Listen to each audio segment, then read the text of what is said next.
సూటిగా ఇస్తున్నా నేను. కేసీఆర్ ఫ్యామిలీ 15 ఏళ్ల కింద ఉన్న వాళ్ళ ఆస్తులెన్ని, ఇవాళ వాళ్ళ ఆస్తులెన్ని, 2014లో ఉన్న వాళ్ళ ఆస్తులెన్ని, ఇవాళ 2025లో ఉన్న వాళ్ళ ఆస్తులెన్ని?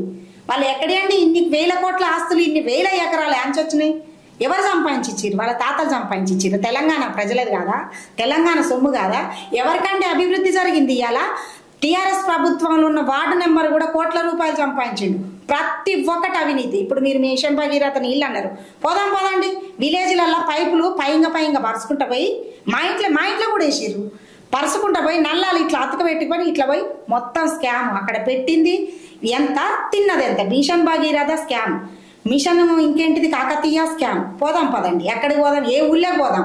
ఎక్కడ ప్రాపర్గా మిషన్ భగీరథ నీళ్ళు వస్తున్నాయి? వస్తే రావచ్చు, అరాకొర. అస్సలే చేయకపోతే ప్రజలేం పిచ్చోళ్ళు కారు కదా ఊకోవడానికి. ఒక్కడ కొన్ని దుక్కుల్లో వచ్చినాయి. నువ్వు ప్రాపర్గా తెలంగాణ మొత్తం మిషన్ భగీరథ నీళ్ళు ఇచ్చినావా? పదండి. పాత ట్యాంకీలకు గులాబీ రంగులేసి ఇచ్చిన ట్యాంకీలు నేను కోకొల్లలుగా చూపిస్తా. నాతో రండి, మీరు నాతో రండి, నేను చూపిస్తా. మా ఊరు తాళ్ళకాంపాడు, సూర్యాపేట జిల్లా మాది. మా ఊర్లో ఈ కొత్త ట్యాంకీలు ఏమైనా కట్టి చూద్దురండి మిషన్ భగీరథకి. అవే కాంగ్రెస్ ప్రభుత్వంలో ఉన్న 2 ట్యాంకీలు మాకు, అవే 2 ట్యాంకీలు ఈ రోజు కూడా. మిషన్ భగీరథ నీళ్ళని అండ్లకు ట్యాంకీలకు కలిపారు. ఎక్కడ నువ్వు ట్యాంకీ కట్టినావు?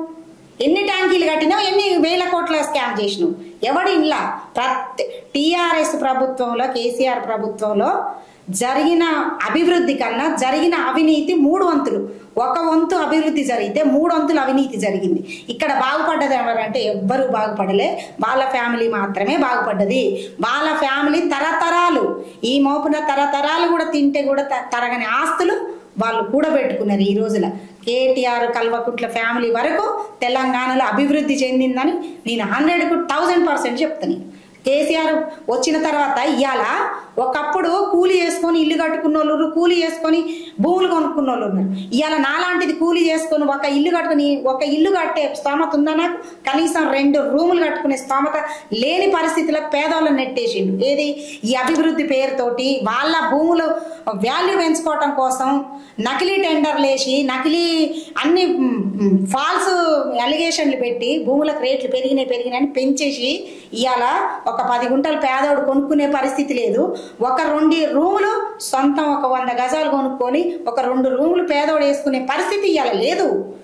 ఎక్కడ ఉందండి? ఇవాళ ఇల్లు కట్టాలంటే ఊళ్ళో ఉన్న తాతల తండ్రాలు సంపాదించిన పొలమన్న అమ్మాలి, లేదంటే వాని జీవితకాలం కిరాయి కొంపలలో ఉండాలి. అదే అభివృద్ధి? అదంటారండి అభివృద్ధి?